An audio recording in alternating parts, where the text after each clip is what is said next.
اعوذ باللہ من الشیطان الرجیم بسم اللہ الرحمن الرحیم۔ السلام علیکم ورحمۃ اللہ وبرکاتہ۔ طالب علم ساتھیوں، اس ویڈیو میں ہم مسواک کی اہمیت، فضیلت کے بارے میں پڑھیں گے اور مسواک کرنے کا مسنون طریقہ سیکھیں گے۔ مسواک کی اہمیت و فضیلت۔ حضرت عائشہ سے روایت ہے کہ رسول اللہ صلی اللہ علیہ وسلم نے فرمایا، مسواک منہ کو بہت زیادہ پاک صاف کرنے والی اور اللہ تعالیٰ کو بہت زیادہ خوش کرنے والی چیز ہے۔ حضرت عائشہ رضی اللہ تعالی عنہا فرماتی ہیں کہ رسول اللہ صلی اللہ علیہ وآلہ وسلم نے ارشاد فرمایا، جس نماز کے لیے مسواک کی گئی ہو وہ اس نماز سے 70 درجے زیادہ فضیلت رکھتی ہے جو بغیر مسواک کے پڑھی جائے۔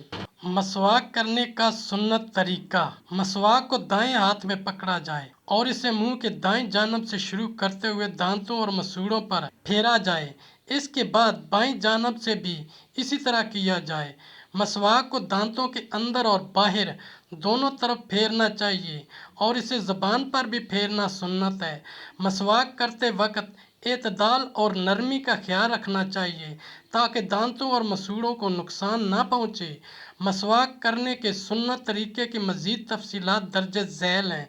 دائیں ہاتھ سے پکڑنا۔ مسواک کو دائیں ہاتھ کی شہادت کی انگلی اور انگوٹھے سے پکڑنا سنت ہے۔ دائیں جانب سے شروع کرنا۔ مسواک کرنے کا آغاز منہ کی دائیں جانب سے کرنا سنت ہے۔ دانتوں اور مسوڑوں پر پھیرنا۔ مسواک کو دانتوں اور مسوڑوں پر اچھی طرح پھیرنا چاہیے تاکہ دانت اور مسوڑے صاف ہو جائیں۔ اندر اور باہر دونوں طرف پھیرنا۔ مسواک کو دانتوں کے اندر اور باہر دونوں طرف پھیرنا چاہیے۔ زبان پر پھیرنا۔ مسواک کو زبان پر پھیرنا بھی سنت ہے۔ اعتدال اور نرمی۔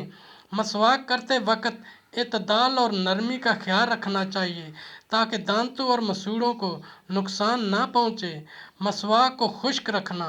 مسواک کو استعمال کرنے کے بعد خشک رکھنا چاہیے تاکہ اس میں جراثیم پیدا نہ ہوں۔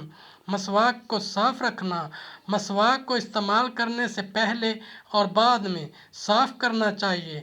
مسواک کو مناسب وقت پر استعمال کرنا۔ مسواک کو ہر نماز سے پہلے، سونے سے پہلے اور جاگنے کے بعد استعمال کرنا سنت نبوی ہے۔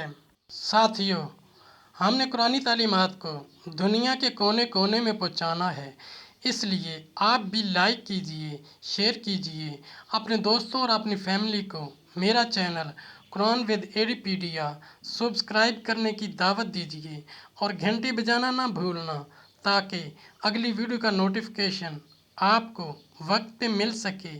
اس صدقہ جاریہ میں آپ بھی حصہ لیجئے۔ اللہ کریم ہم سب کی نیک اور جائز حاجات پوری فرمائے۔ آمین یا رب العالمین۔